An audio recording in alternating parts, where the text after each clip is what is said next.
Good intentions are quite irrelevant to the question of whether you are correct or incorrect, right or wrong. Good slogans are quite irrelevant to the question of whether politically, morally, philosophically, or pragmatically what you're doing is correct or incorrect, right or wrong. It might seem that atheism is such a simple cause that nobody can screw it up.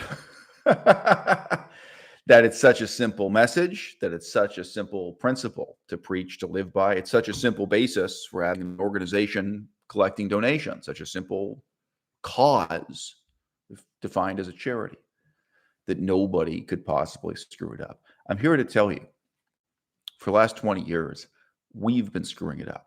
I'm here to tell you right now, Matt Dillahunty, probably the single most influential voice in atheist activism. He is screwing it up. He is getting it wrong. And there will be long-term negative consequences as a result of the errors in reasoning that he's now popularizing. Now, I used to be a Buddhist. How can anyone screw up Buddhism? How can Buddhism go wrong? It's this way of thinking. People want to imagine, as long as you've got a lot of warm-hearted human beings together with good intentions and good slogans, it can't go too terribly wrong. As long as we're all saying something about compassion and trying to make the world a better place and brotherly love, modern Buddhists are very big on this concept of brotherly love. How can it go wrong? You know, as long as you're telling people that they're going to solve their emotional problems and their neuroses, you know, they're gonna be on a journey of self-discovery and self-improvement. How can it go wrong? Now, we could repeat this for practically any religion in the world, ancient or modern, big or small, like whether it's perceived as a cult or as an ancient continuous tradition. And, you know, the biggest domino of all to fall here really is communism. Have you ever heard someone explain their reasons for being a communist and say to you, well, they're opposed to the greed of capitalism? Well, they just want to see workers getting organized and getting fairer pay, getting a better shot at life, better opportunities. Have you ever met Black Americans who've become communists? And you just say something very simple and down to earth, like they feel that neither the Democrat nor Republican Party, like none of the mainstream political parties, will ever work for them because they're Black. They felt alienated and excluded. So what would be wrong with going over to this other political party? The question of whether communism is good or evil, correct or incorrect, right or wrong, it's totally, utterly unrelated to sort of the goodness of these slogans or the goodness of the intentions of the people who buy into those slogans, right? Now, I could say the same about Buddhism, right? The goodness or badness of Buddhism or of any particular form or particular organization within Buddhism as a religion, right? You can never come to a conclusion on the basis of the goodness of the intentions people state or the goodness of their particular slogans. Why are you guys collecting these donations? Oh, it's to teach people transcendental meditation. You know, what could be wrong with that? What could go so horribly, terribly wrong? Some of you in the audience have no idea what I'm talking at, what I'm thinking about here, and some of you know. Some of you don't need me to explain. Okay, it can go wrong. When the communists, for their part, say that they're collecting donations in the name of human equality as opposed to inequality, what could be so bad about that? Now, the flip side is whether we're talking about atheism, Buddhism, communism, or some other example, when these movements are right about something, when they're correct, it's often equally arbitrary and seemingly random. The Catholic Church was opposed to cousin marriage. They were opposed to inbreeding. And specifically here, we're referring to cousins marrying other cousins. They were right. There's no reason. It's not because of it's not because Catholic prayer works better than Protestant prayer. It's not because when Catholics pray, they talk to God. And when Protestants pray, they just get a dial tone, like they're calling God and not getting it. That's not why, all right? But randomly, arbitrarily, the Catholics were really right about that. And if you don't know anything about the consequences of inbreeding and cousin marriage, all right, it's actually an incredibly important thing that Catholics have forbidden and discouraged people from sexually reproducing with their own cousins. And Protestants, it's a shorter history, but it's a much worse history with much worse outcomes. Islam, cousin marriage in Islam. Now, this gets even scarier, talking about inbreeding on a massive scale and huge negative consequences as a result. Now, am I saying to you that Catholicism is a better religion than Islam, or it's a better religion than Protestantism, or that it's a better religion than atheism? Huge numbers of atheists seem to see nothing wrong with marrying your cousin for completely secular scientific reasons. I'm telling you, there's something wrong with it. But you can be an atheist and be wrong about this. Right? Imagine a parallel universe in which the communists had the best advice about how to run a farm, where communist agriculture was just this amazingly effective, incredible way to reorganize farm labor, a better way to grow pears and oranges. Imagine if the Soviet Union under communism had been flourishing and producing so much more through agriculture, that farms were just so much more productive in the Soviet Union than in capitalist Western Europe or the United States of America or what have you. Now, if you know anything about the history of communism, about the history of the modern world, the advice communists had about farming was disastrous. It was so terrible, whether you evaluate it as a religion, frankly, or as a science or historical happenstance. What communists had to say about farming was a disaster in Russia, was a disaster throughout the Eastern Bloc of Soviet-aligned states. It was a disaster in Vietnam. It was a disaster in Cambodia. Totally different climate, right? It's not like, oh, well, the Soviet approach to agriculture didn't work so well in Siberia, but it turned out great in Vietnam. Nope. It was a disaster everywhere, from Sakhalin Island to to Cambodia, But in Vietnam, it was implemented for a significant length of time, China. You heard of it? You ever heard of China? This is an experiment on an enormous, unfathomable scale with reorganizing farming, agriculture, right? Now, what the communists had to say about economics, very broadly, what they had to say about factory production, what they had to say about specific types of factory production. I remember learning about the history of how teapots and teacups were made under communism in China, in contrast to how they were made before and after, before and after the period in which people actually believed in communism. China still is a communist country to some extent, but they don't run farms that way anymore, and they don't make teapots that way anymore either.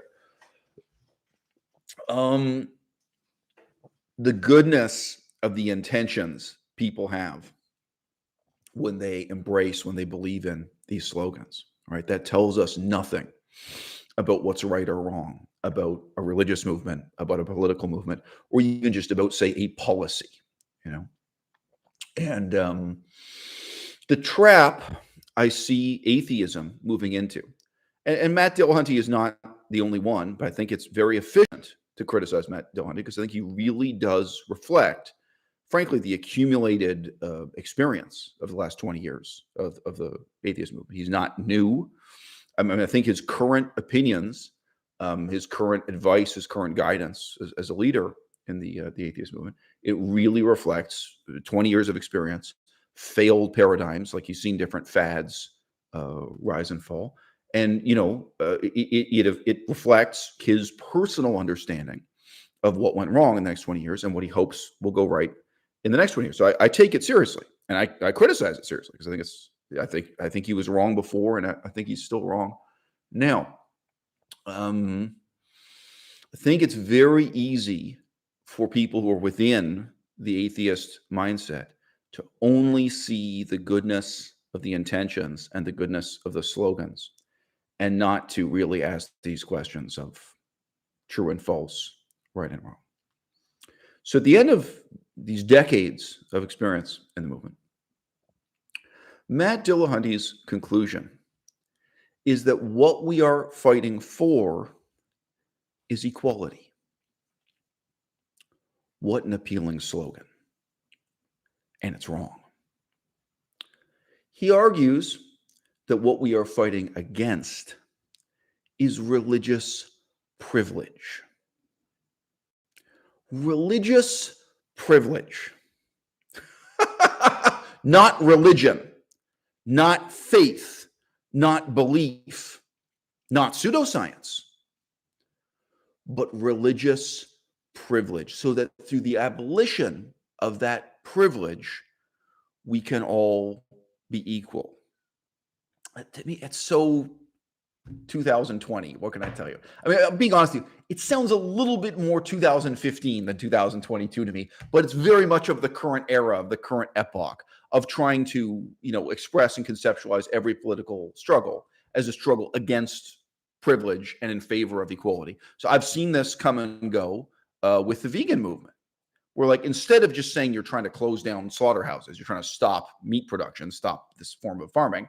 Instead, we were trying to articulate this really Jesuitical line of reasoning. It's like, well, what we're against is speciesism, because that's the inequality of humans and animals. And what we want is equality. And what we're trying to get rid of is human privilege. It's totally incoherent. It's totally wrong. That was an attempt to reimagine what veganism was as a movement. And I think it's done a lot more harm than good. Okay. So what's the problem with Matt Dillahunty's approach to atheism? The objective, all right, okay. So I've got to express this in two parts. And it's following the pattern of his own argument. What it is we're fighting for and what it is we're fighting against. There is a sense in which it's mere happenstance that the religions are wrong about all these things. Sort of like the happenstance, if you like, that the communists were totally wrong about economics, totally wrong about agriculture. It would be much harder to argue against communism if they had flourishing farms, they were tremendously successful in reforming agriculture, if they were able to actually show they had a better way to run a farm that people just couldn't do in France, for example, or West Germany, that, the farms of East Germany were so much better than the farms of West Germany, or the farms of North Korea were so much better than the farms of South Korea. That would be a much different argument to make and say, well, look, even though you guys have better farming or better economy or better factories than we do, still this thing called democracy and what it entails in terms of capitalism, this is so important to us. This idea of freedom of speech and multiple parties contesting who controls the government and having newspapers that endlessly snipe and criticize and cross-examine each other, that's so important that we're just going to have to pass. We're just going to have to survive without this better system of farming. But as we can just discuss it here as a matter of happenstance. Of course, it isn't happenstance. But as if it were a matter of happenstance, no. Communism was an economic disaster, and communism was a, agricultural disaster, whatever you want to say.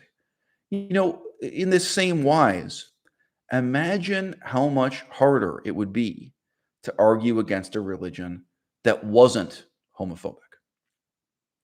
How much harder it would be to argue against a religion that didn't deprive you of your sexual liberty, that didn't try to force you to be a virgin until marriage, for example. How hard it would be to argue against a religion that didn't even particularly believe in monogamy between a husband and wife, that thought, all kinds of different arrangements are possible. One man with multiple women, or one woman with multiple men, or who knows, open relationships, closed relationships, a religion that was cool with all that, a religion that really didn't see anything wrong with transgender people, that really didn't see anything wrong with, gay marriage, so on and so forth.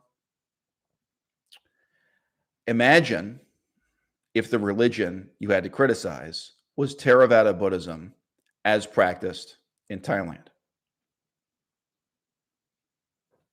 The unbelievable intellectual laziness of people like Matt Dillahunty is demonstrated in the fact that they never got off their asses to deal with Buddhism. They never got off their asses to deal with Hinduism. They never got off their asses to deal with any religion that wasn't conveniently so bigoted that, it could just be ridiculed from the pulpit by them, right?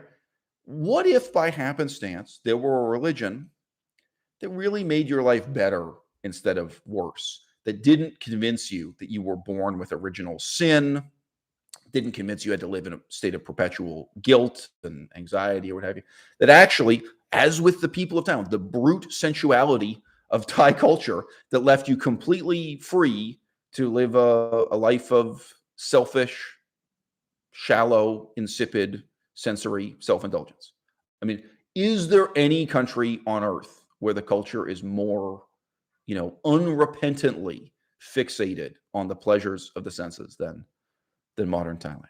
And by the way, there's a really interesting contrast to make between Theravada Buddhists in Thailand and Theravada Buddhists in Sri Lanka, because on paper it's the same religion, and yet in practice they're so different. And by the way, guys, if you don't know, in terms of the level of acceptance of homosexuals and transgender people in Thailand, they do participate in elections. They do stand for office. There are transgender people and openly gay and openly lesbian people in politics. And they do join the army. They serve in the army. And for me, one of the most tangible signs of the real acceptance of out homosexuals, overt homosexuals, as opposed to closeted or covert homosexuals, and of transgender people, is just their level of acceptance in the high schools and universities. Okay. And Thailand's the only country I've ever been in where you saw transgender people who really were friends with and were integrated with the heterosexual students. It's not that they had their own little clique. That you can see almost everywhere. I mean, almost, obviously not in Muslim majority countries, but like, it's one thing to go to university and you see, oh, okay. And there were the transgender students kind of standing in a corner amongst themselves. Okay. And there are the gay students. They have their own club. But where really you see gay and transgender people who are just living amongst and with the straight people really as equals, where it's really not a big deal. It's just not seen as that important. There's this very deep level of acceptance of homosexuality and what have you. You know what? And Buddhism as a religion is still bad and evil and wrong. And why? Because it's based on faith. It's based on blind faith. And there's a really important point to make here and really important to internalize. That is, no matter how good a religion might be, like if you made a list of its precepts and principles, right? If you had a religion that didn't practice circumcision, that neither practiced circumcision on males nor females, right? Theravada Buddhism, it's a big difference. What's the difference between Thailand and Malaysia? Same climate, guys, same beaches. A lot of things are the same. Life in Thailand versus life in Malaysia. Same fruit, same vegetables. The cuisine is pretty similar too, actually, Thailand and Malaysia. The religion is a big difference in life. And whether or not as a man you had part of your penis cut off, losing 60% of the nerve endings in your penis. So big differences with big implications, right? No matter how correct as opposed to incorrect the list of principles set down by a religion might be, right? Actually, they're bad and evil and wrong because your relationship to them is of believer to a graven idol. And with the passage of time, these fixed truths will turn into terrible, tyrannical things, no matter how good they are. Now, I've been reading a lot of political history, both primary and secondary sources, from the era of the American Revolution. Before that, a couple years ago, really, you do need to do this research first. But a couple years ago, I did research about the English Civil War. You really need to understand the English Civil War first, understand the American Revolution second. If I had been alive at that time, I probably would have cared intensely and passionately about the difference between Catholicism and Protestantism. All right. The reality in the Western world at that time was that the Protestant faith, especially as it had adapted in England due to bizarre historical circumstances, historical circumstances that have nothing to do with the details to be found in the appendix to the Bible or something. You know what I mean? It's not like you're going to go through the footnotes and endnotes to the Bible and figure out how this came about. It's circumstances external to Scripture and external to the faith in many ways. Circumstances including the English Civil War, the rise and fall of the dictatorship of Oliver Cromwell. It's a long story. But okay, this thing happened whereby British Protestants became really proud of partial separation of church and state. Not perfect, not absolute separation of church and state. This very strange compromise that ensued after the English Civil War that made Puritanism possible, that made Quakerism possible, that made Quakers refusing to pay taxes to support the war possible. Like back in the Dark Ages, right? All those people would have been tortured as heretics. Like, think about what Quakerism is as a religion. To us today, like, okay, it's just another flavor of Christianity. Oh, no, no. Oh, no, no. Back in the 1540s or something, go back just a few centuries, all right? This was stuff that people would fight and die for, and people would be tortured and interrogated and killed for, right? Okay, and you know what? It made the life of an atheist freethinker possible. There was a little bit more wiggle room. Frankly, let's give us an example. Someone like Benjamin Franklin. Benjamin Franklin was certainly not a religious man. I think you will look in vain for him openly espousing atheism. But a lot of these guys, they kept their cards close to their chests. But to say they were free thinkers was an understatement, right? A lot of these founding fathers, they vaguely identified as deists, or they had some kind of very creative, reinterpretation of the Bible and the history of Christianity. And that was a mainstream phenomenon, again, especially in the aftermath of the English Civil War. Now, my point is this. At that time, however arbitrarily, English Protestantism was right about a checklist of things. They offered a set of social and political advantages to be part of the Anglican sphere, the British Empire sphere, that you did not have in France, you did not have in Quebec, in North America, like right next door, right? That you didn't have in the French dominion, right? That you didn't have under Spanish dominion. Spain still dominating large parts of the continent of North America, of course, South and Central America. So right next door, and you have trade contact with those people. You're in a situation where it seems like so much of Europe is still in the Dark Ages, and the British Isles and the British colonies have taken this huge step forward toward modernity with just a little bit of separation of church and state and just a little bit of democracy. Like England at that time, can we say it was 5% democracy? Like there was just there was a little bit of democracy, just a little bit. But that was itself so precious. It was so important. It was so much more than, as I say, the rest of Europe or the other colonies under other European countries' dominions, let alone what you saw in that time of the Ottoman Empire, in the Muslim world, generally speaking, but the Ottoman Empire, specifically, the Ottoman Empire was important because it was incredibly powerful in that period, incredible military power, but also was just adjacent. Europe didn't have that much contact with Indonesia. You know, they did have some, by the way, but, you know, the Ottoman Empire was very much what Europe was. It was the mirror Europe was looking into all the time, right next door, and they were facing off against it and struggling against it, okay? So there were a whole lot of people right around the time of the American Revolution who were willing to fight and die for what were vaguely considered, you know, the privileges of being an Englishman, of being part of this sphere of, yeah, these are all really overused terms, you know, liberty and freedom and, you know, freedom of conscience. And it's so easy for us now to look back and see all the hypocrisies involved. Well, you people still owned slaves, and you people were engaged in genocide.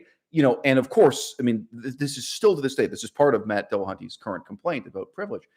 Each one of the colonies, now comprising the United States or what have you, each one of the British colonies, they all had some kind of confessional requirement to be in government. And sometimes it was like, well, you have to be a member of a non-dissenting English church. So it was like, well, you can be a part of any English church as long as it's not Catholic. And so I was like, well, you can be Protestant or Catholic, but you can't be a Quaker or something. Like, each one was trying to, one way or another, limit how much freedom of religion you had if you were going to be a part of government. And they came up with various imperfect compromises, some of which are still in the book, some of which, they may be unconstitutional in America, but there's still a shadow cast in the United States of America from this early period, this history of some religious freedom, some separation of church and state, and some democracy. And of course, it's very easy for me to say today, it's not enough. It's too little. But that difference was worth fighting for and worth dying for. I've just been indicating to you, right? The Buddhist religion is bad and evil and wrong. Okay. What if Malaysia wants to conquer Thailand? What if Saudi Arabia wants to conquer Thailand? What if Malaysia and Saudi Arabia and Afghanistan and Iran all combine their forces and want to conquer Thailand and turn it into another Muslim country, right? The freedoms, the liberties, and the things that Buddhism have to be right about, okay, they're still worth fighting for. But you see the problem? We're still stuck at the level of talking about the lesser of two evils. And most of the time, that's what political discourse is about. That's about the history of armies and wars and politics and so on. It has a great deal to do with choosing between two evils and deciding which side you're going to be on, including, by the way, during World War II. A whole lot of people had to choose between fighting for Adolf Hitler or fighting for Joseph Stalin. They're both terrible people. Adolf Hitler is a terrible person. Joseph Stalin, also a terrible person. There were people who chose to fight with the Russians for Stalin just because the alternative available to them was Hitler. And those were the two sides they had to choose between. It's an awful choice. And indeed, there were awful consequences. And as soon as Hitler was defeated, just look at what Stalin did. It's horrifying, And yeah, there's plenty of blame to go around. But my point being here, even the story of World War II is not a simple question of contrasting good and evil. Okay, so look, the particular religions that Matt Dillahunty chooses to focus on, ignoring all others, right? They happen to be wrong about a kind of a list of social justice issues that make them sort of easy to lampoon. And the very easiness of tackling them in that way and of doing fundraising and of building, to some extent, a movement here on the internet and so on and so forth, I think it has lulled people like Matt Dillahunty into an unbelievable state of fatuous self-importance. And the ultimate expression of this is his current theory, his current thesis, that what we are fighting for as atheists is, one, equality, and two, the end of religious privilege. The point being here that the end game that he wants, the conclusion that he wants to achieve, is simply one in which religious people and atheists have a kind of fair playing field, an even playing field, where, for example, if Christian churches and Muslim mosques, if they're doing fundraising so they can open and operate a school, they don't get a special tax break or a special tax incentive that a scientific foundation wouldn't get if that scientific foundation wants to collect donations and open a school. That is lunacy. That's utterly wrong. That's not what we want at all. And I think on a very deep level, it reflects the libertarian lie. What is the great libertarian lie, which today influences the left and the right and the center? It influences everyone. Everyone is to some extent brainwashed by libertarianism in the United States of America. It's been an incredibly successful doctrine in the last, say, 50 years. despite the fact that nobody votes for the Libertarian Party. Neoconservatism was influenced by libertarianism. Neoliberalism was influenced by libertarianism. The whole spectrum, left, right, and center, in the last 50 years was really influenced by libertarianism. Libertarianism is based on the notion, it's based on the conceit that as long as each of us as individuals makes up our own mind, as long as each of us is free to choose, then out of the cacophony of those choices, things will work out for the best in the end, right? Think about this in terms of ecology. Libertarians would argue to you with absolutely no irony that, oh, yeah, just let everyone cut down the forest for their own reasons. Let it all be parceled out, what have you. And out of that cacophony, things will turn out for the best. Let everyone decide for themselves whether they're going to participate in a government program for sewage treatment, or if they're just going to dump their own sewage directly into the river untreated or what have you. Oh yeah, just let people make up their own minds. Let parents choose their own schools for their children. Just give them vouchers. Let them choose whatever school they want. And if they're Muslim fundamentalists, let them put their kids into a crazy madrasa where they're brainwashed and raised in Islam. And if the parents are Mormons, let them put their kid into a crazy Mormon school where they're brainwashed and raised in Mormonism, and so on for each religion. If they're crazy communists, they can have a crazy communist school. And as long as everybody is doing their own thing, as long as everybody is free to choose, that supposedly the government doesn't care if you're brainwashing your children to never use toothpaste because you think fluoride is a brain control controversy. It doesn't matter if your kids are raised believing in a flat earth or what have you. That it doesn't matter. Again, if your kids have tooth decay as a result, then we all have to deal with that. The fundamental conceit, the fundamental lie is that a plurality of various forms of insanity competing with one another will produce sanity. That the most rational alternative, the most efficient or most effective alternative will emerge as the winner. If you just allow the marketplace of ideas, if you just allow free market forces, if you just allow people, again, with this notion of equality, you let people choose. Right? And there is never any interest in real world examples, right? Why don't you look at what's happened with the freedom to choose schools just in England in the last 50 years? In any given neighborhood in England, what are your choices? Is there an atheist school? Is there a scientific school? Is it the best school? No, there's a Catholic school and there's a Protestant school. And if you're in downtown London, there may also be a Muslim school and there may be a Jewish school. There are a few in England. Jewish Orthodox school. Gee, look at all your choices. Look at all the different ways you can brainwash your children. Look at all the different religions that want to circumcise you, that want to give you a magical mystery excuse for cutting off part of your penis. You get your choice. Which flavor of insanity would you prefer? And that's England. That's England in the year 2022. Have you done research? Have you looked at what schools are like in Iran? What schools are like in Malaysia, in Thailand? We might as well include it. Real world situations or schools anywhere. Schools, I could talk about my own upbringing, talk about Toronto, we could talk about Montreal.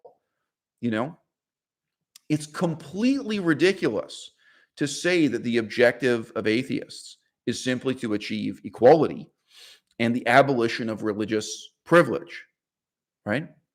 What we want to abolish is religion, period.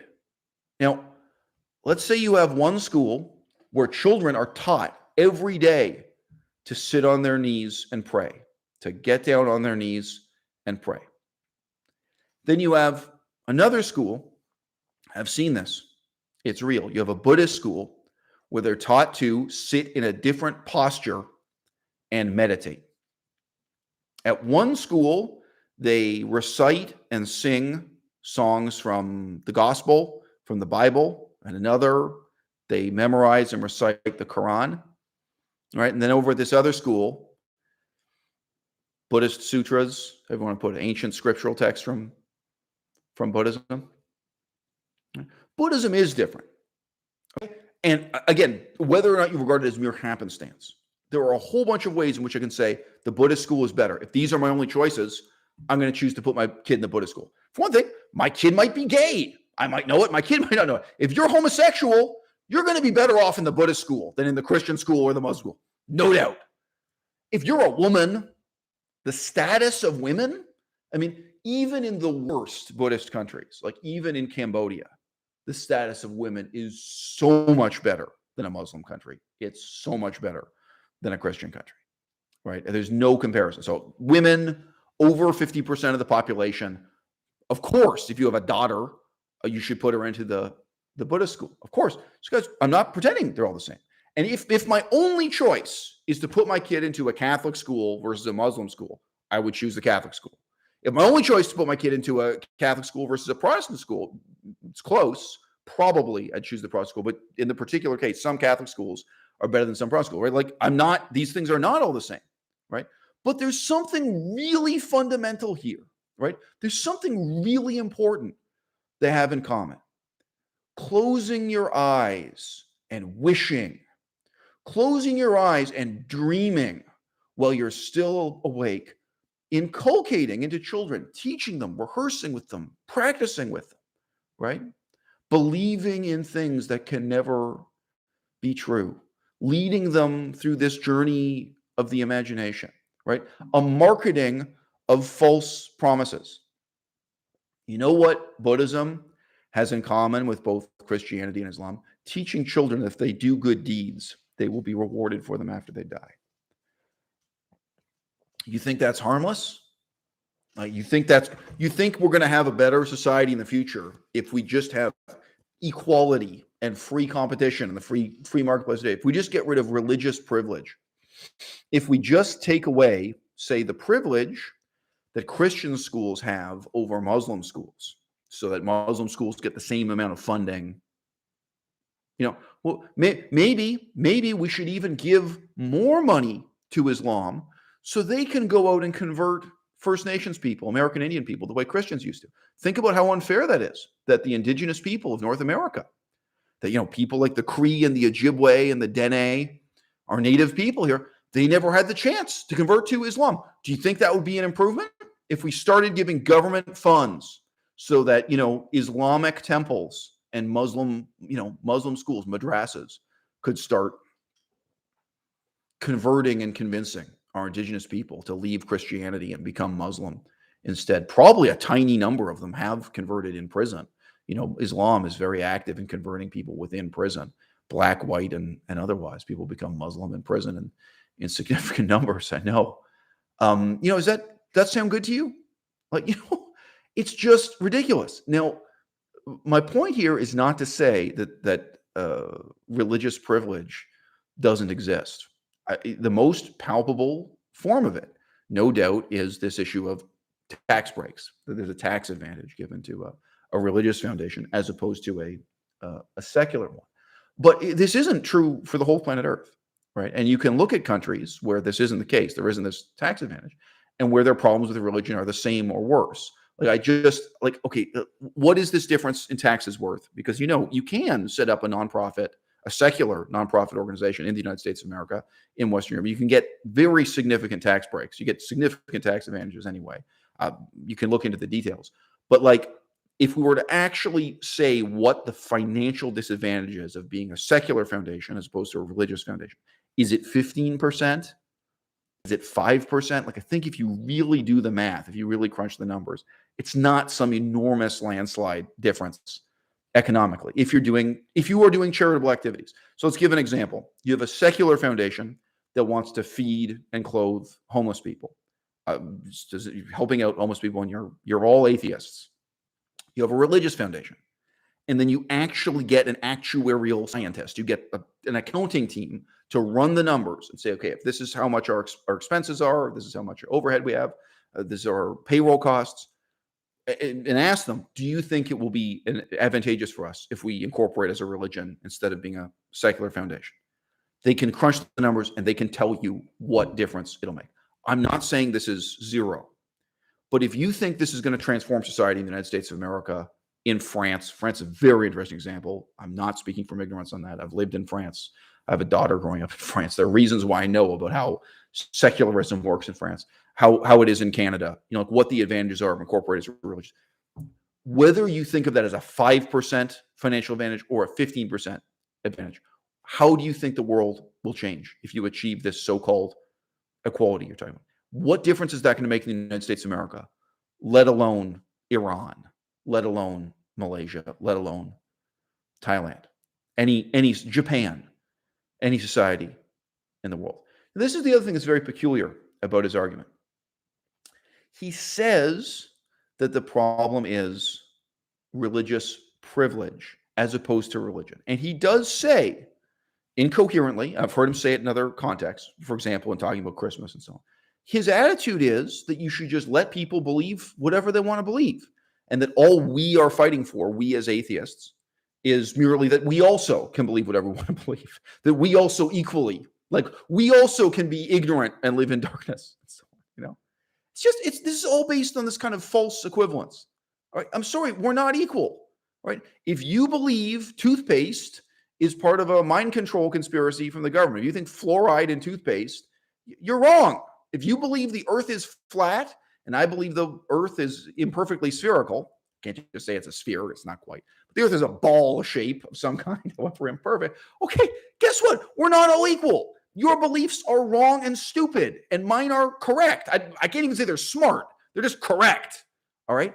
Within a country like Iran, within a country like Jordan, any Muslim majority country you want to name, okay, the most intelligent people, the people with the most initiative, the people with the most brilliance, the people who in practice really are free thinkers, people who really start thinking for themselves, okay, they are the atheists. We're not equal. It takes a person of extraordinary intelligence, character, just self-confidence to live in a Muslim majority society and stand up to your own parents and say, no, I'm not going to be a part of this anymore. To be in a society where 99% of people are circumcised and say, look, circumcision is utterly bad and evil and wrong. I wouldn't do it to myself. I wouldn't do it to my own child. And I can't believe you did this to me. This is barbaric. What's wrong with you? We're not all equal, guys. Like, it's just ridiculous to pretend that this is like different flavors of ice cream. And there's just no reason for me to go around trying to force everyone else to eat vanilla ice cream. If you like chocolate chip, that's fine. You do you. If you like mint, you do you. If you like grape, whatever. Hey, man, each of us enjoys eating a different flavor of ice cream. We're all equal. And we can just let the free market, present us with however many options and we can all compete. No.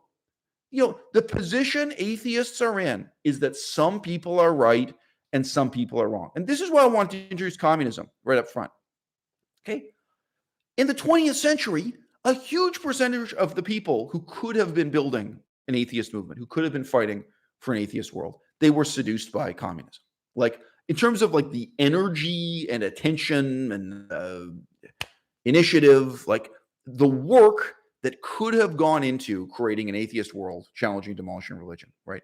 A lot of that was co-opted by, was funneled into communism. Right? A lot of people who were atheists became communists because they were atheists. A lot of people who were atheists made excuses for communism and rationalized what was wrong with communism because they felt this kinship. Like, oh, here's this political regime that at least on some level mouths the principles of atheism. Okay? Being an atheist doesn't mean you're right all the time. You can be an atheist and you can be horribly, terribly wrong. And I don't really see any interest amongst any of the leaders of atheism now in the 21st century to just look back at the 20th century. This is not ancient history, and deal with the fact that atheists have indeed been responsible for some of the most mind-blowing massacres and instances of mass starvation, some of the most horribly repressive governments who have ever existed in the history of the world. Right? If you could be reincarnated in 17th century Italy, or live through the famine under Mao Zedong in communist China, where would you like to be teleported to and reincarnated? If you could live through, like I'm just saying, there are all kinds of moderately repressive religious regimes that have come and gone. I don't know, Sardinia in 1852, much too Christian for my taste. I don't want to live in Christian Sardinia in the 1850s. How about Athens under the Ottoman Empire? I'm talking about modern Athens, not ancient Athens, when it was ruled by the Ottoman Turks. Not too comfortable, not too great intellectual climate. You know what's worse? Joseph Stalin living in atheist communist Russia. Like, guess what, guys? It's not. Atheists can be wrong too, and atheists have been wrong really on the single biggest question of the 20th century. Like, communism was the single biggest threat to the status quo. Marxism was the single biggest threat to the status quo globally, within the United States and everywhere else. For some reason, it's getting hot. This is not planned to be a striptease, guys. I see your questions coming in. If you guys have a second, hit the thumbs up. It'll help people discover the video. So I appreciate it if you have a second, hit the thumbs up. And if you have something intelligent to say, I can answer questions. So look, Zipadiah says, forgive me if I'm mispronouncing your name, Zipadiah. Quote, "It's impossible to abolish religion. Life is too hard to cling to secular humanism, especially for poor people." Close quote. I lived in Thailand. I lived in Laos. I lived in Cambodia. How would you feel if someone there said to you that it's impossible to abolish pedophilia? You would say bullshit. And you would say either you're a coward, you're an idiot, or you're a pedophile yourself. What the fuck is wrong with you? No, mathematically, is there any country anywhere in the world with zero pedophilia? Absolutely zero? Maybe a small island where the total population is only 100 people. There might be some really tiny societies where you're dealing with only so many people are living there, so you actually get down to zero. Any society, I would say, any society with more than 10 million people in the population, to some extent, pedophilia is a problem, right? And you have a society that actively educates people and actively oppresses people to try to eliminate pedophilia, to try to get it as close to zero as possible. Where do you think there's more pedophilia today? Thailand? Japan? Or Canada? And why? Why do you think that is? Within Europe, Catholic Spain, Catholic Italy, say an Eastern European country like Ukraine, where do you think it's more or less wrong? Do you think there's no social science research on this? Do you think there are no statistics on this, guys? Or do you think you've actually been avoiding reading about this or thinking about this? Have you ever seen a single politician stand up and debate this kind of stuff? Have you ever seen a politician talk about what are the most effective methods of eradicating pedophilia? Which countries in the world have the best laws in place, the best role for federal authorities, local authorities, so on and so forth? The fact that it's impossible doesn't mean it's politically irrelevant. Everything we aspire to accomplish in politics is impossible. There is no country in the world with 100% literacy, but we have a government policy saying everyone has to be literate. You can tell me, the wording of this varies from country to country. Many countries around the world have a policy saying, it's our policy, everyone should be literate. And if you're illiterate, we help you this way. If you're in prison and you're illiterate, still we're going to help you. We're really going to try to make 100% of the people capable of reading and writing. What are you going to say? That there's no point because you're going to fail? Think there's a difference between living in a country where 99% of people are literate versus 95 versus 90 versus 85%? Fuck you. Like, one of these things, what kind of cowardice is there at the basis of that? Okay? All right. You say it's impossible to abolish religion. Do I look like a ghost to you? Like, what is so impossible about my life.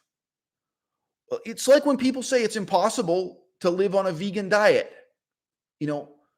I am living proof that you can be vegan. I'm not kidding you. I talked to someone just a couple weeks ago. This has happened only a few times in my life. And he really sincerely said to me that he thought it was impossible to be sober.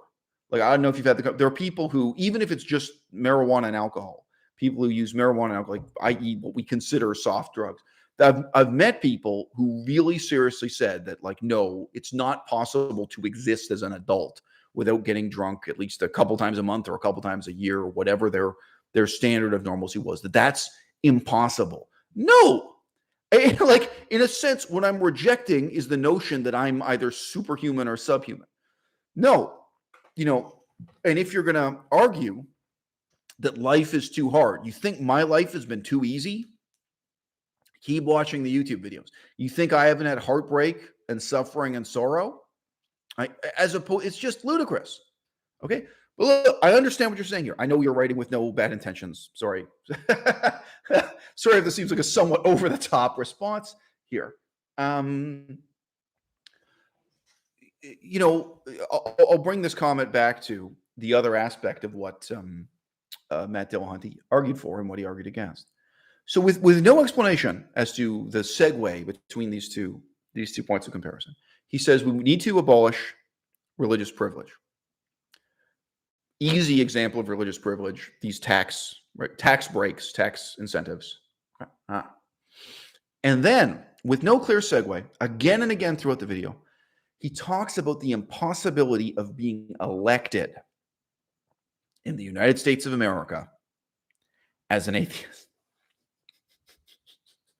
Now, to actually win an election doesn't require that 51% of people vote for you. Like, you guys know this. In most Western countries, you could win an election with sometimes 25%, but nobody else got 26%, so you win anyway. You can win various ways, and it varies from country to country what the electoral system is. But let's just say, for the sake of this video, that to win an election, you need 30% of people to vote for you, just to use a round number. And I'm just already, it's not true. In some cases, you may need 51%, but in some cases, you may need much less than that. You might be able to win with 20% of the votes. But to be a contender, let's just say, to be in the running and have a serious shot of winning, let's say you want to have 30% of people willing to vote for you.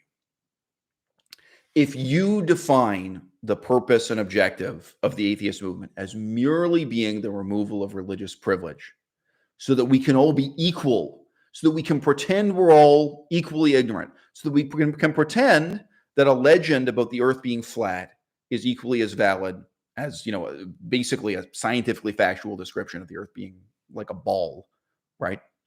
Being a planet, put it that way. So we can all just pretend that, creationism is equal to evolution. So we can all just pretend that there's nothing wrong with children being brainwashed in madrasas, that there's nothing wrong with children being circumcised, male or female. So we can all pretend there's just nothing wrong. And guys, like, the difference between Judaism, Christianity, and Islam isn't worth talking about here, or Mormonism, or any of these other religions. I'm not narrowly focused on Islam here. You think it doesn't harm people to be educated from the day they're born in the Catholic faith? I think it does tremendous harm, a tremendous, unspeakable, frankly, irreversible harm. All right? You want to pretend that our only objective is to remove the privilege so that then we can all exist as equals. And then you want to somehow suggest that when we achieve this equality, atheists and religious people will be able to compete as equals in elections.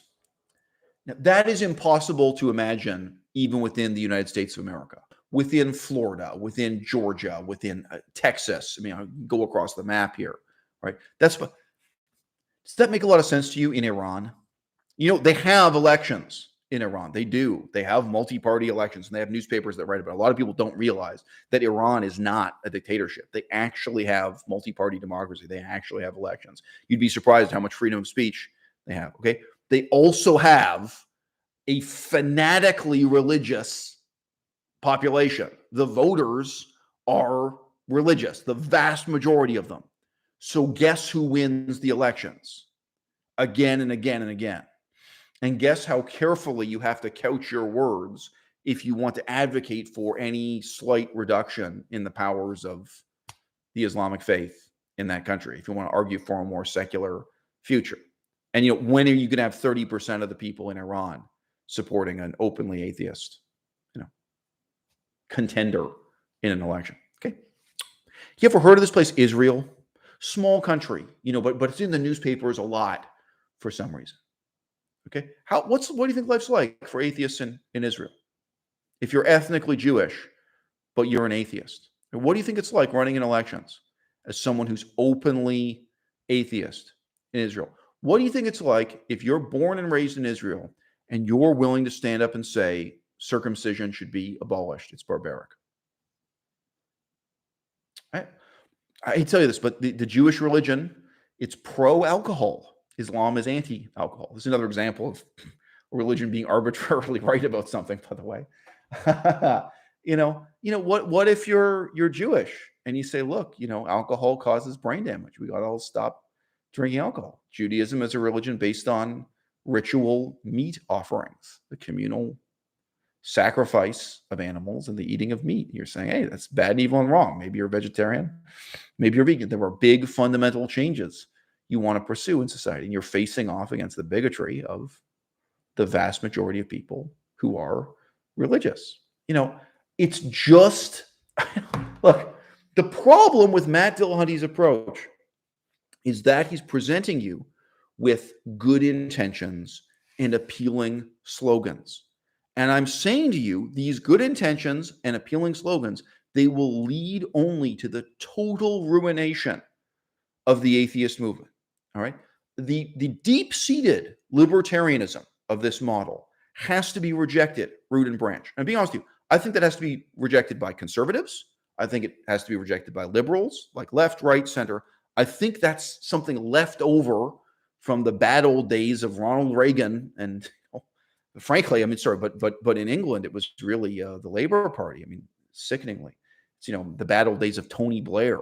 Tony Blair brought together the Labour Party with neoliberalism and neoconservatism, however you want to put it, these kind of deep-seated libertarian assumptions. I think that's an incredibly influential but now outmoded model of how we conceptualize political reality that we have to get rid of. And we have to deal with really tough questions of right and wrong. Okay? Meditation doesn't work. It really is inconvenient, isn't it, to have to vilify meditation and yoga as opposed to homophobia amongst Southern redneck preachers. But from an atheist perspective, and I would argue from a nihilist perspective, what's most important of all is to emphasize the sense in which they are the same thing. It's the same error. It's the same evil, which is belief. All right.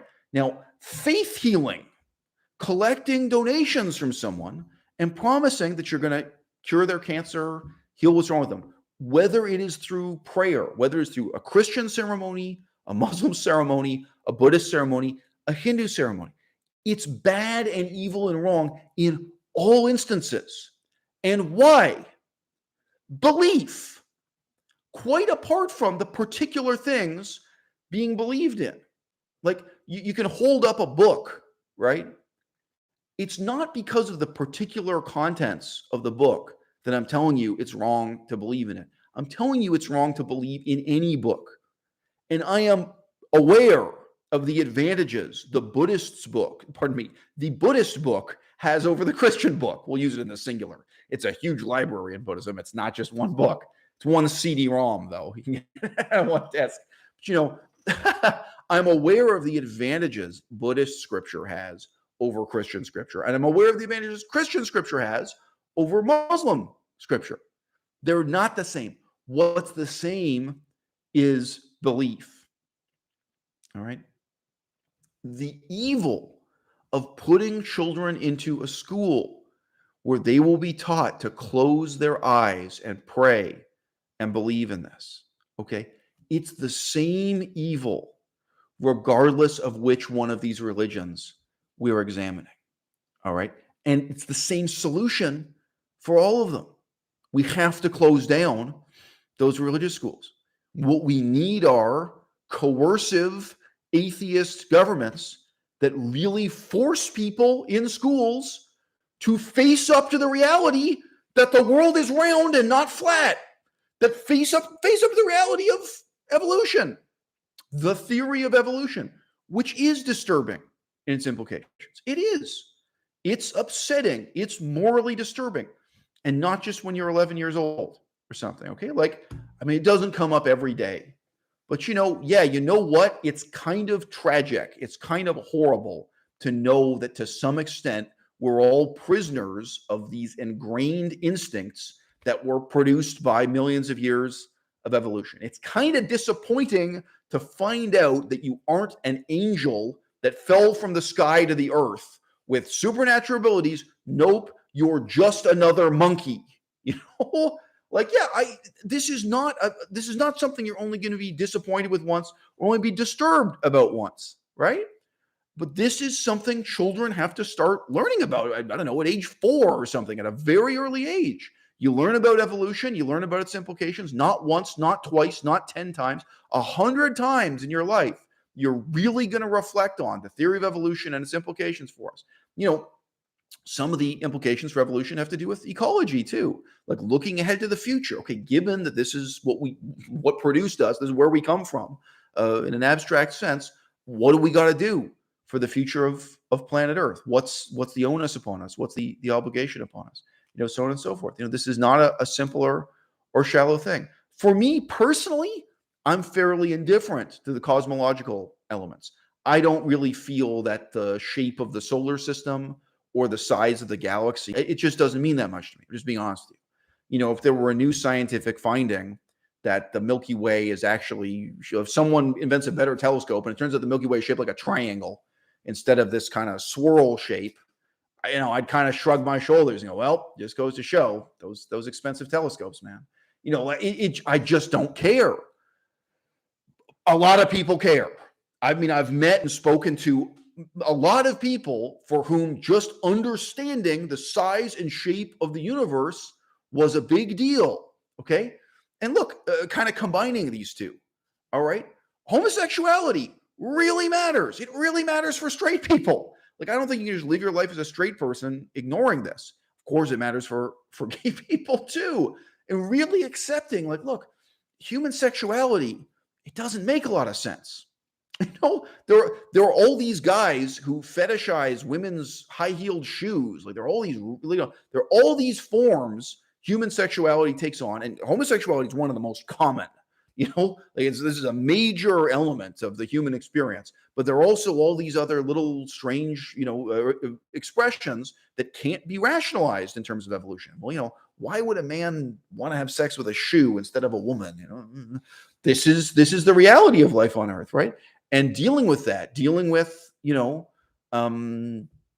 irrationality and passion and desire that we all have to deal with one way or another. How do you want to prepare people to deal with that? And again, I'm not saying it's easy. I mean, it's really not as easy as just embracing homosexuals as your brothers and equals. It's really a lifelong thing of accepting the extent to which human beings are alien from one another. And, sorry, this if you have a lot of gay friends or if you're gay yourself watching this, it's not the case that gay people have all this stuff in common.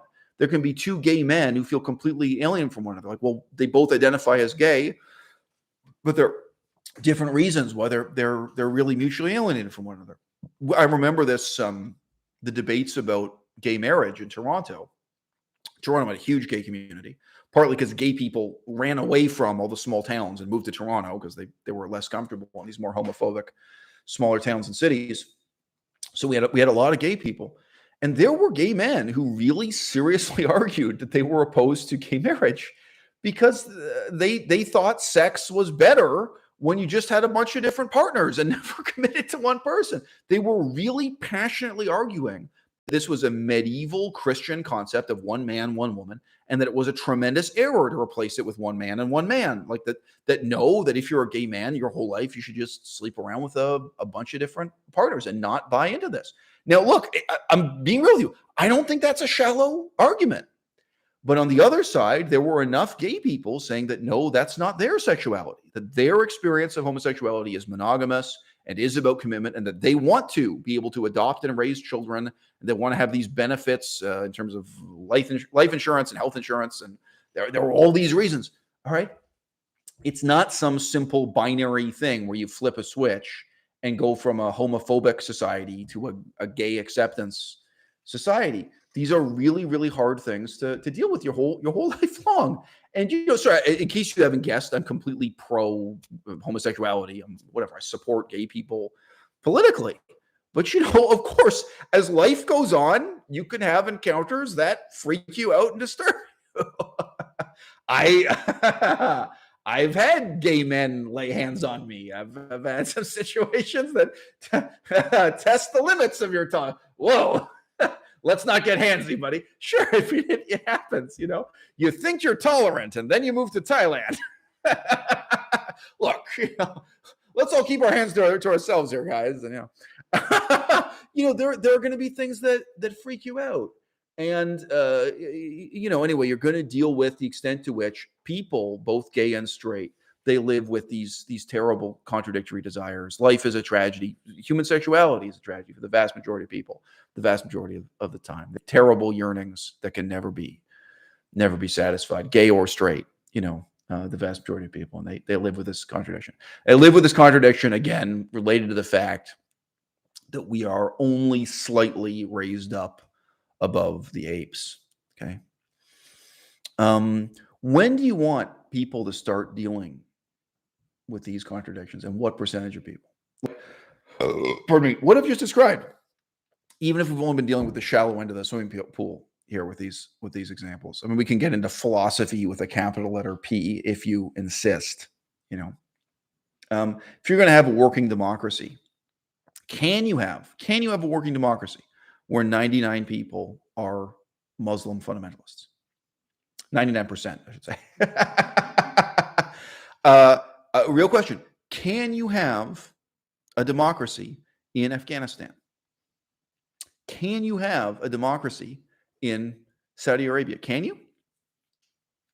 We've certainly tested the hypothesis in recent years. I think part of the tragedy of communist China is that everyone knows the Chinese could have democracy and they'd be great at it.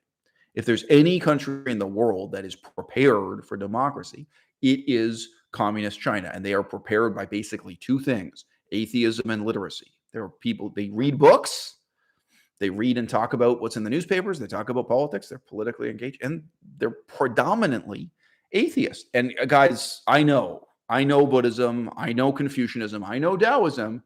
Even the people in China who participate in those religions, trust me, from an American perspective, they would count as atheists. You can meet people in China who describe themselves as a Taoist, who describe themselves as a Buddhist, and really they are an atheist who likes Buddhist literature, or they are an atheist who likes Taoist literature. I mean, the Confucians are the most extreme. Today, I mean, I'm not talking about traveling back time, but today, if you meet someone from China who says they're a Confucian, they are basically a modern atheist person who appreciates Confucian literature.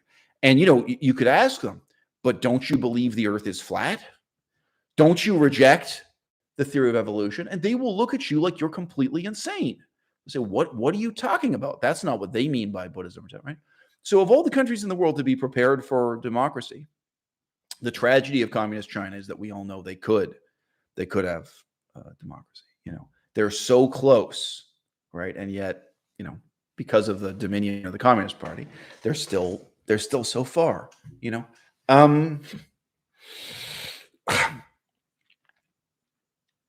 It's just ridiculous. It's just ridiculous to say that a free marketplace of ideas in which every form of insanity, every form of religion and cult is free to lie and cheat and steal and manipulate people and engage in hoaxes and pious frauds and amass as much money as they can and then set up schools to brainwash children with that money. What the hell kind of model is that for the future of the United States of America? What kind of model is that for the future of France or England, let alone for the future of Afghanistan, Iran, or what have you? So, guys, that is the end of my argument. It may seem like a subtle difference or a subtle distinction to differentiate a struggle against religious privilege from a struggle against religion, period. Okay? But I'm saying in making this error and taking this false first step, right?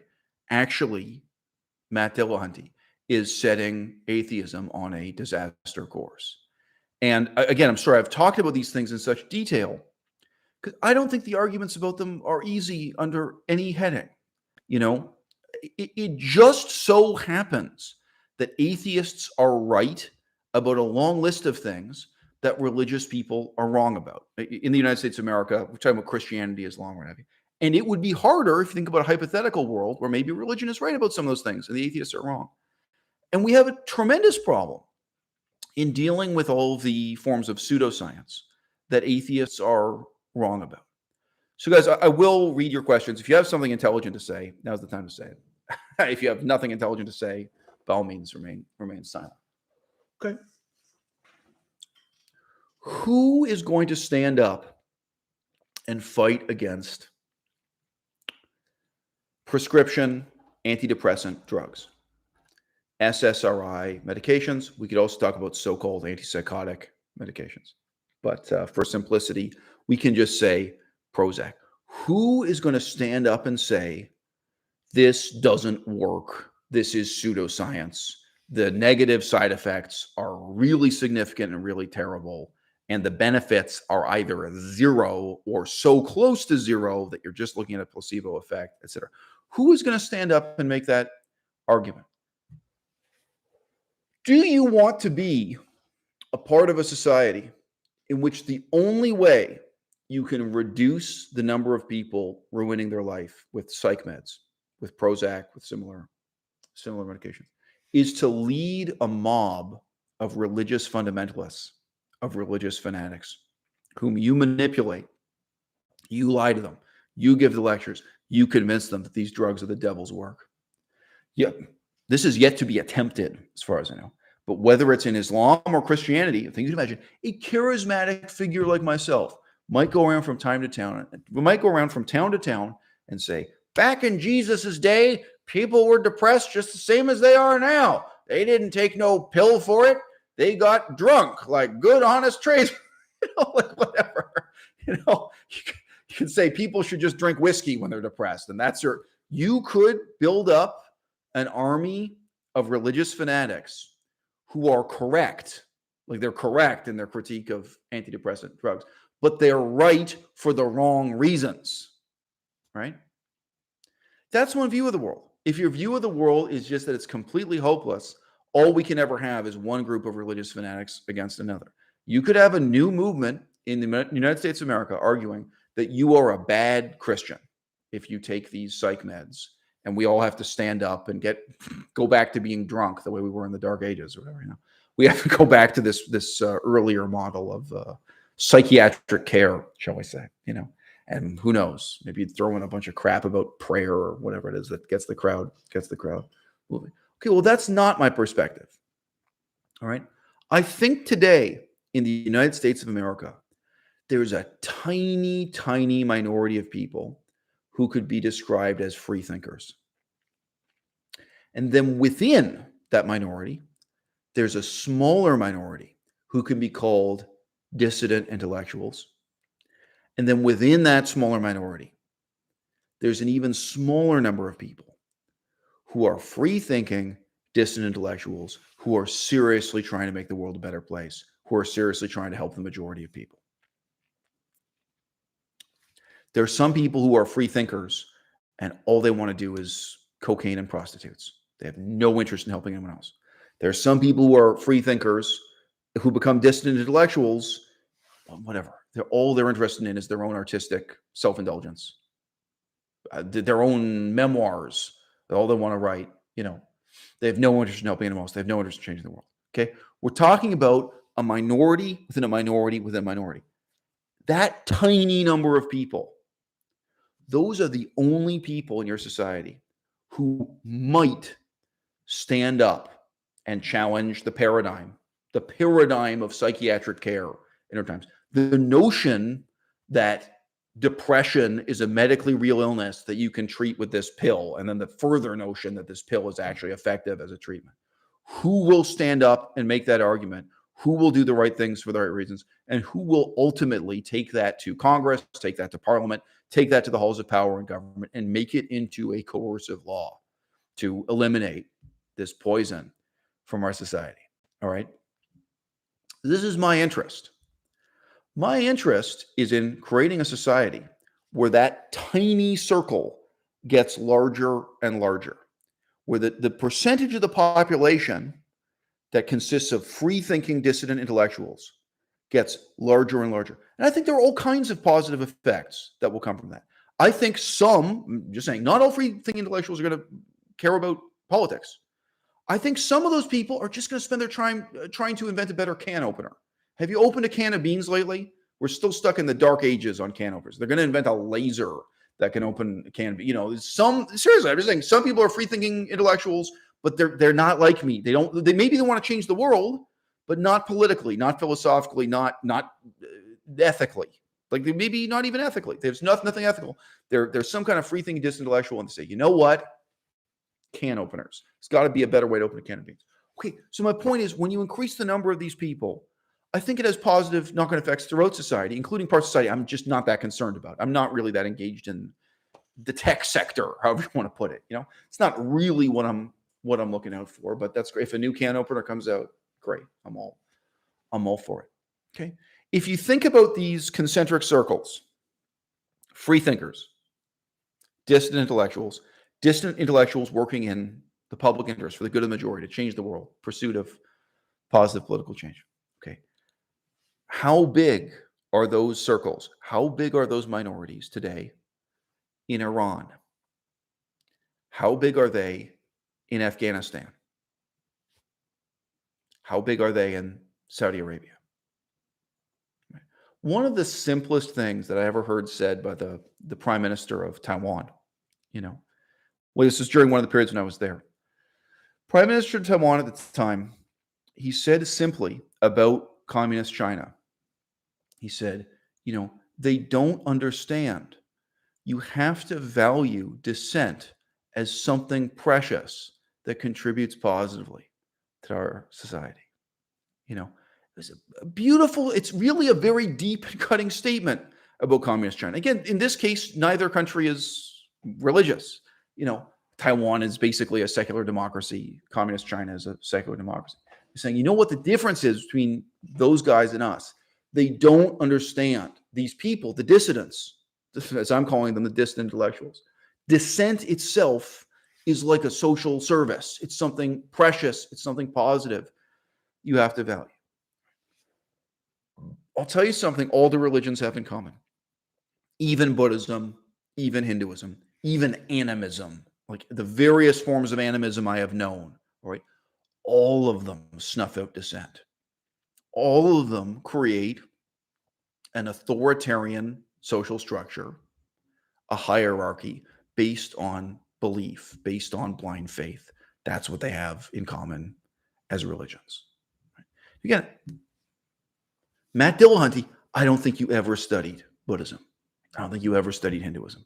I don't think you're terribly well informed about Christianity, to be honest with you. I just don't think you have a lot of book reading, a lot of book learning, behind you. To me, you still seem like a pretty ignorant, podunk ignorant person, if you don't mind my saying. But if you take the time to do some research and really contrast these other examples and understand what they have in common, although everything else is different, like despite the profound and serious differences, what it is the different religions have in common, right? Now, bring this back to this question. What's my strategy? What is my strategy for eliminating antidepressants, SSRI drugs in the United States of America? I think the only shot you've got is to foster a culture of free-thinking intellectual dissidents, is to really increase the number of those people. And by the way, I don't think they have to be rich. I don't. I think they can live in poverty and still change the world. Okay? Tell me something. if you are a free-thinking intellectual dissident, where can you go to university in the United States of America? Can you go to a Mormon university? Can you go to a Catholic university? Can you go to a Protestant university?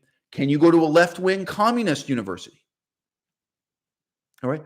We have a society where even at the university level, it's incredibly hard to be a free-thinking intellectual dissident. And I would know. And I am not stupid enough to think the grass is greener on the other side. I've known so many people at so many universities throughout the Western world. I've had so many professors who were my friends. All right. Like, let's just say you're a guy who's a scholar of Buddhism and you want to talk about slavery within Buddhism. All right. The level of repression, the extent to which you will be kicked out of the room, the whole system is against you. This is the 24, we're talking about like year 2000 to present. I'm not talking about ancient history here. I mean, today, that you can't talk about slavery, this kind of thing. You can't talk about hell, like, really obvious topics in Buddhist studies. Oh, no. There's active role. Anyway, I could talk about a whole bunch of different disciplines I've been a part of, that, different university departments where I've worked in it, known the professors, so on and so forth. What if you're a free-thinking intellectual and you want to be in First Nations studies, American? Go through a lot of examples here, but whatever. Even politics, even political science. Okay. And the university level, this is where there's the most tolerance of intellectual dissonance. Even though I'm telling you passionately, even though I can't take an hour to illustrate this with examples, there is very, very little margin for tolerance for free-thinking dissident intellectuals in our universities. And so little, I do wonder if I'd gone to a kind of pious Christian university, maybe they would have been nicer to me. Maybe they would have had the attitude of, oh, you poor dear, you're going to hell after you die. Let's see if we can't help you. They might have just been nicer to me, even though they kind of dehumanized me. Because let me tell you something, going to a nominally secular left-wing university, it was hell. It was terrible. Communist professors can be much meaner to you than Christian professors. I'm sure some Christian professors are also mean and cruel people, don't get me wrong. But I just say, like, it's so bad in our current, the level of conformism, oppression, and so on, in our so-called secular universities, that I question maybe I would have done better at a religious university. It can be that bad. But that's university. To what extent are free-thinking intellectual dissidents, and again, whether you think of those people going to the sciences, people going to engineering, not everyone's going to go into politics. Not everyone's going to go into philosophy. Not everyone's going to go into charity work. Not everyone's going to go to Cambodia and try to do, humanitarian work to help poor people in a post-war country. Not everyone's going to study a bunch of languages. People are going to have different interests from me.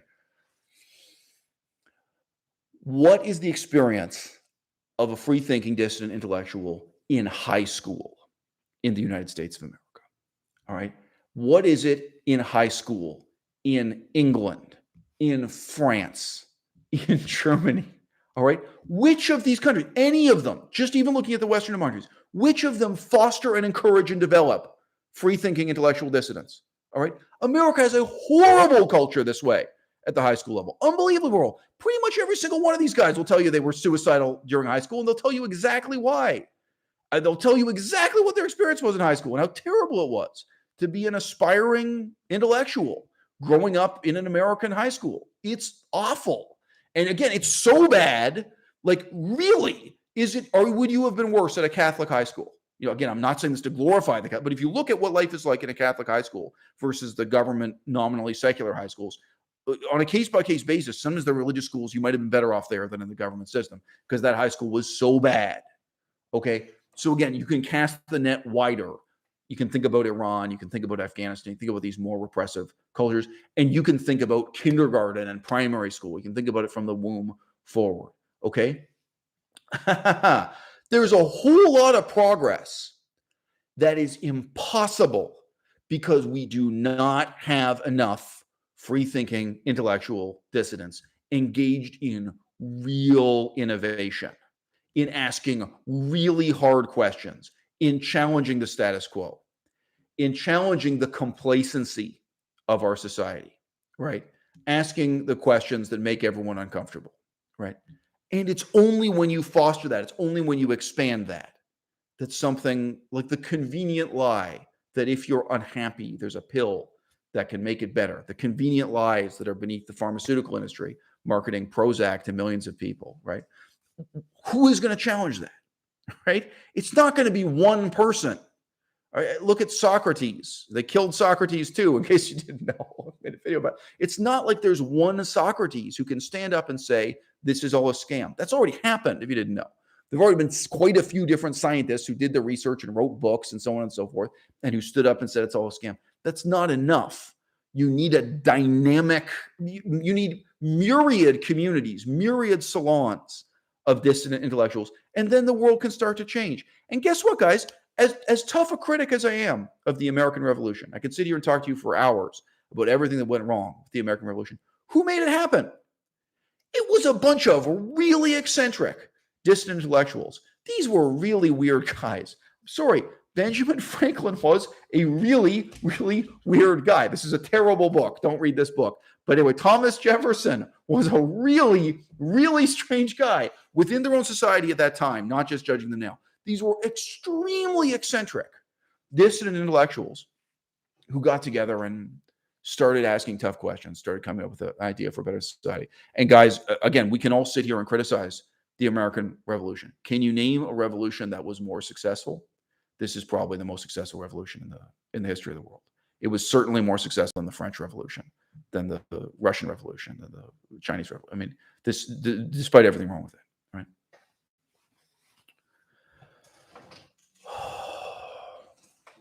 So yeah, there are certain kinds of change that will await having enough people in that minority that can dynamically instigate change. And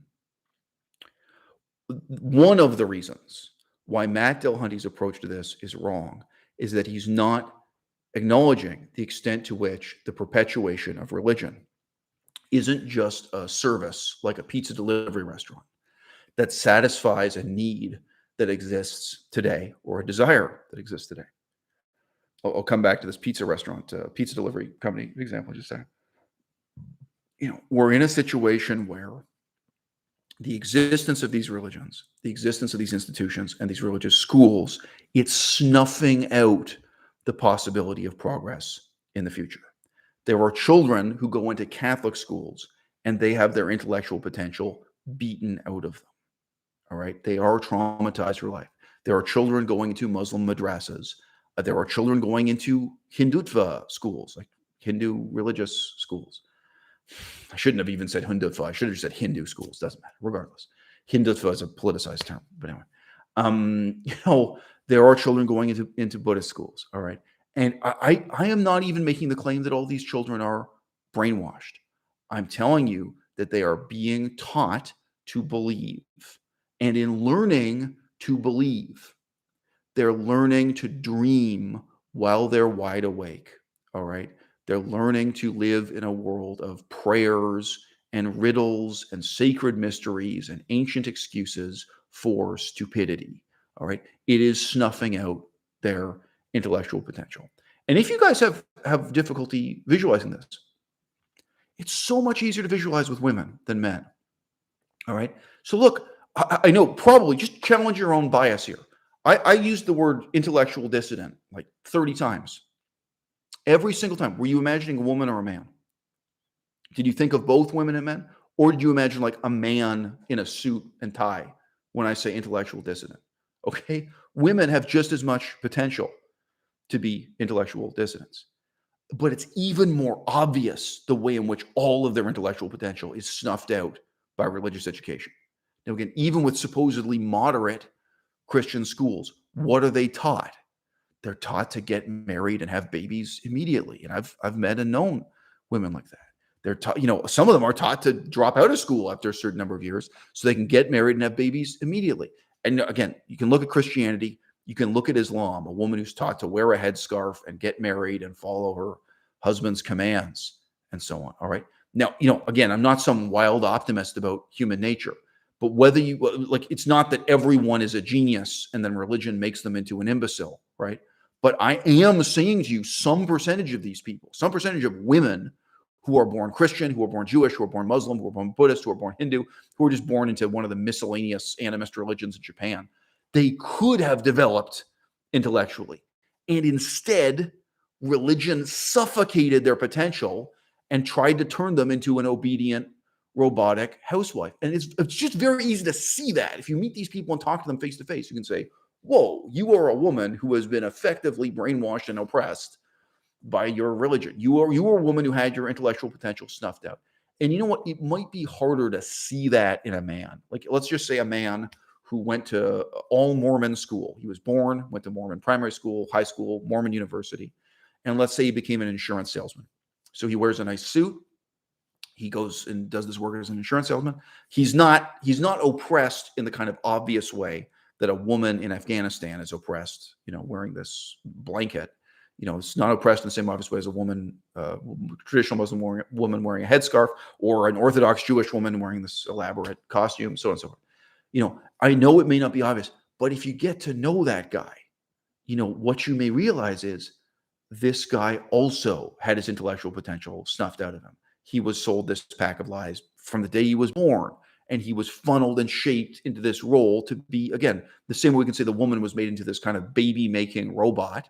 She was made into this white picket fence housewife robot, right? Okay, it may not be as obvious, but there were a lot of guys wearing suits and ties, and their lives have been destroyed by religion too, right? Their intellectual potential has been snuffed out.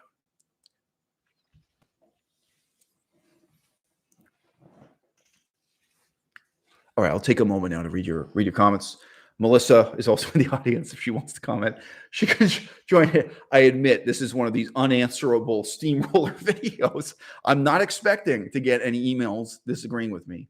Welcome. If you support me on Patreon, you're welcome to send me welcome to send me a message. But I understand that it's very hard to answer, and probably a lot of what I'm saying are things that you have to kind of live with for a while and reflect on for a while. But I am asking this question, not out of an egalitarian, libertarian delusion such as Matt Dillahunty preaches. We have to be willing to acknowledge that religion is bad and evil and wrong, and that we are trying to eradicate it. That we are not just trying to eradicate particular misconceptions within Christianity. We're not trying to reform Christianity. We're not trying to create a world where everyone is Muslim, but where we've managed to convince them not to implement Sharia law, like a reformed Islam that rejects Sharia law but maintains the other. This is not the objective of atheism. The objective is not to have a pluralistic society in which some people are Muslim, some people are Christian, and some people are Buddhist, and we all get to be wrong together. Some people are right and some people are wrong. And that's part of why it's so important to recognize that communism was wrong. Like, it's relevant to this discussion, because you can have an atheist dictatorship. You can have an atheist political movement and an atheist government authority. That's also bad and evil and wrong, and that atheists in a very real sense believe in. Okay. But, the solution to the puzzle ultimately has to be fostering the culture of intellectual dissent. Of I don't even mean fostering the culture, in a palpable sense, increasing the numbers of intellectual dissidents. And when you've got that, you're going to get people who are dynamic and brilliant and hardworking, who are not satisfied with mediocrity. That's going to transform all kinds of things in our society. Some of those people are going to say, hey, look, you know what? The way we teach math is terrible. We've got to improve math education. Again, that's not my mission in life. But there's someone who's really an intellectual distance says, look, you're wasting children's time. They all find it boring. And at the end of the process, they're not really competent doing math. Let's really improve math education. I've heard many, many times that Japan has a much better quality of both math and science education. We could probably improve math education in the United States and Canada if we just imitated what Japan was already doing. You can look at those kinds of best case scenarios. I've also heard that about the education system in Hong Kong. Hong Kong, I didn't look into it as much. I did look into it a bit in Japan. I'm giving this as an example. Where is that impulse going to come from? Just that. This is, again, not thought of as religious or whatever. It's going to come from someone who's a reasonably brilliant intellectual dissident who's not satisfied with the compromises of the last 20 years, is not satisfied with the compromises of the last 200 years, who's willing to stand up and say, let's try to overcome our collective mediocrity, people. Let's try to do better. All right. And in the doldrums of our conformist, lazy, self-indulgent culture, nobody's willing to stand up and do that in challenging Prozac. Nobody's willing to do that, stand up and do that in challenging marijuana now, the increasing popularity of everyone inhaling this sedative to solve their problems, becoming a sedative addict, so on and so forth. No one's willing to stand up and do this. So is it any surprise that nobody is going to stand up to take on the church? Whichever church it is you think of, nobody is going to stand up and say, the future of Paris would be better if we burned all the cathedrals down. Like, guys, the future of Paris, France cannot be memorializing and worshiping church architecture forever and ever. This can't, 500 years from now, we can't still be doing this shit. Something has to change. Like, we have to really have a profound, where's that impulse going to come from? All right. I'm not claiming it's ever going to come from the majority, to really be dissatisfied with the mediocrity of the times we live in. And I've said this in other contexts, but I said very briefly, to be dissatisfied with Christmas is one thing. So I don't want to go on telling the same story again and again, whether it's a story about Jesus or a story about Santa Claus or a story about Rudolph the Red-Nosed Reindeer. All of it, at minimum, you have to say it's mediocre. At maximum, it's actually evil, right? I want to overcome this and have something really brilliant and meaningful in my life. But those dissident intellectuals, they will also be dissatisfied with Mickey Mouse. They will also be dissatisfied with Batman and Spider-Man. They'll try to innovate and do something better in those fields also. So the dynamism of how much your society can change, and how much those to what extent those uncomfortable questions can be asked, and people can start coming up with new and better answers for them. Right? That comes from someone somewhere. All right. And as long as you have Matt Dillahunty's attitude, so I promised you I'd come back to the pizza delivery restaurant. Matt Dillahunty's attitude is equivalent to saying, hey, nobody needs to define what is good pizza and what is bad pizza. This pizza company, they do Sicilian-style pizza. This pizza company does Chicago-style pizza. This pizza company does vegan pizza. And these other guys, they just make the cheapest pizza possible. And through the cacophony of the free market, this great libertarian fantasy, just through freedom of choice, just leave it up to individuals to choose to order any pizza they desire to satisfy their needs and indulge their feelings tonight, and it'll take care of itself. In the end, the voice of the people will decide what is the best pizza, and there will be a harmonious balance of competing alternatives. Okay. That is just utterly untrue of religion. All right. Religion is not like pizza delivery. There are people called Sunni Muslims, and their position is that they're right, you're wrong, and when you die, you go to hell. And there's nobody they hate more than rival creeds within Islam. And they're constantly at war with, constantly in a state of struggle and strife with. Just the difference between Sunni and Shiite. Okay, let alone the difference between Islam and Judaism, et cetera, et cetera. Okay, pluralism, it's fundamentally irrelevant to problems of religion. And again, okay, look, the fact that you order a cheese pizza today doesn't prevent you from becoming a vegan tomorrow. All right, there's some reckless optimism for you. Like the fact that you order Chicago pizza today doesn't mean that you can't change your mind tomorrow and try Sicilian pizza and realize that you've been wrong for all these years. You try Sicilian pizza once, you realize Chicago pizza is terrible compared to this other kind of pizza you've had. And it doesn't prevent you from realizing, you should give up on cheese entirely and start eating a vegan diet. Okay? Inculcating religion, especially into children, but also middle-aged adults, like fully grown adults who just have a period of weakness in their life.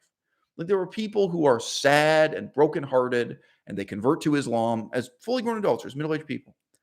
And they convert into and they join extremist cult groups also because they're sad and broken as fully grown adults. But whether it's children or fully grown adults who undergo religious conversion, okay, they can't just try another brand of pizza next week. And this is most obviously true with Islam, where the punishment for changing your religion once you have converted to Islam, is death. Islam as a religion, by definition, believes in the death penalty for rejecting Islam and converting to another religion. It's not like ordering a pizza, right? And whether you're talking about Muslim madrasas, Muslim schools in Israel, in Palestine, for the Muslim, anyway, sorry, just the geography and what terms to use are confusing. Talking about Muslim madrasas in the Middle East, let's say, or you're talking about Muslim madrasas within London, England, within the United States, within Australia, okay? It's just not the case that you can embrace this or glorify it as freedom of choice, as if this fits into this free market paradigm of embracing pluralism, and as if the final objective of atheism is just to say, hey, I'm happy being atheist. If you're happy celebrating Christmas or you're happy circumcising your children, then good for you. You do you. Like you get to eat your preferred flavor of ice cream. You get to have your preferred brand of pizza, and I get to have mine. Then we all get to live in this society together. And it's funny because Matt Dillahunty himself in this one video, he draws attention to the ultimate absurdity of this, which is the question of political power. Okay, so you want to kid yourself this way and pretend that the difference between Islam and atheism is just like ordering a pizza. Okay, what happens when election time comes around? Because, as I say, it doesn't even have to be 51% of the population to dominate electoral outcomes. You could have a voting block of just 30% that decides every electoral outcome, because those 30% vote in one block, and they decide all the elections where you live forevermore. Okay, guess what it's like living in a place where just 51% of people are Muslim and vote as a block. Guess who's elected and guess who isn't, and guess what starts to happen in terms of your changing political conditions, including, most obviously, education for children. So I was like, how optimistic are you about the future of Turkey? Turkey is the ultimate example of completely phony, completely hollow, pluralistic secularism, because that is government policy in Turkey. Turkey is nominally a secular country, but in practice, in reality, it's dominated by Islam.